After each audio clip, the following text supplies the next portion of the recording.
ডালের বড়া ছোট হোক বা বড় সবারই ভীষণই পছন্দের একটা খাবার। আজ আমি মুসুর ডালের বড়া রেসিপি আপনাদের সাথে শেয়ার করতে চলেছি। এই মুসুর ডালের বড়া গরম ভাত হোক বা পান্তা ভাত দুটোর সাথেই খেতে লাগে কিন্তু অসাধারণ। Hello friends, welcome back to my channel মিষ্টি গ্ল্যাম। আমি চন্দ্রিমা হাজির হয়েছি দুর্দান্ত স্বাদের এই মুসুর ডালের বড়ার রেসিপি নিয়ে। আশা রাখছি ভিডিওটা আপনাদের পছন্দ হবে। মুসুর ডালের বড়া বানাবার জন্য এখানে আমি 1.5 কাপ মুসুর ডালকে আধ ঘন্টা জলে ভিজিয়ে রেখেছিলাম।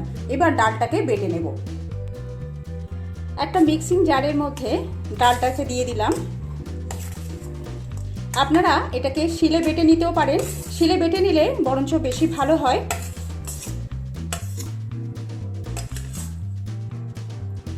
এই ডালটাকে যতটা সম্ভব আমাদের টাইট করে বাটতে হবে। এখানে আমি বেশি জল দেব না, প্রায় 2 চামচের মতো জল আমি অ্যাড করে দিচ্ছি, দিয়ে এটা ডালটাকে বেটে নেব। ডাল বেটে নেওয়া হয়ে গেছে। এর মধ্যে কয়েকটা ডাল যদি গোটা গোটাও থেকে যায় তাতেও কিন্তু কোনো সমস্যা নেই।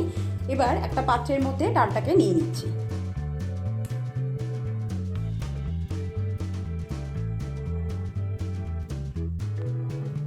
এবার এর মধ্যে কিছু রসুন কুচি অ্যাড করে দিচ্ছি। রসুনটাকে আমি লম্বা লম্বা পাতলা পাতলা করে কেটে নিয়েছি। দিয়ে দিচ্ছি কিছু কাঁচা লঙ্কা কুচি। এখানে আমি ঝালটা একটু বেশি ব্যবহার করলাম, আপনারা আপনাদের স্বাদ অনুযায়ী ব্যবহার করবেন। 2টো মিডিয়াম সাইজের স্লাইস করে কেটে রাখা পেঁয়াজ দিয়ে দিলাম। এর মধ্যে পেঁয়াজের পরিমাণটা একটু বেশি দিলে খেতে ভালো লাগে। 2 টিস্পুনের মতো চালের গুঁড়ো এর মধ্যে অ্যাড করে দেব।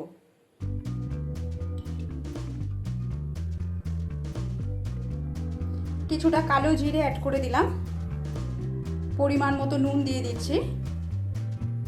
সামান্য পরিমাণ, একদম সামান্য পরিমাণ দিয়ে দিচ্ছি হলুদ। সমস্ত উপকরণ হাতের সাহায্যে ভালোভাবে মাখিয়ে নেব।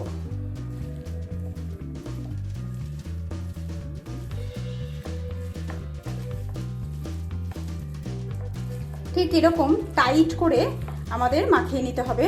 দেখুন, ঠিক এরকমভাবেই আমাদেরকে মাখিয়ে নিতে হবে। এবার বড়াগুলো ভেজে নেব। বড়াগুলো আমি সর্ষের তেলে ভাজবো, আপনারা চাইলে সাদা তেলেও ভাজতে পারেন, তবে আমার মনে হয় সর্ষের তেলে স্বাদটা বেশি ভালো হয়। তাই কড়ার মধ্যে দিয়ে দিলাম সর্ষের তেল। তেল গরম হয়ে গেলে এরকম বড়ার আকার করে নিয়ে তেলের মধ্যে ছেড়ে দেব।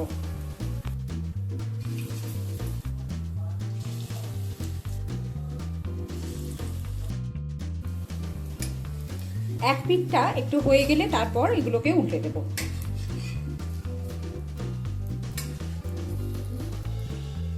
বড়াগুলো ভাজার সময় গ্যাসের ফ্লেমটা কিন্তু লো টু মিডিয়ামে রেখে ভাজতে হবে।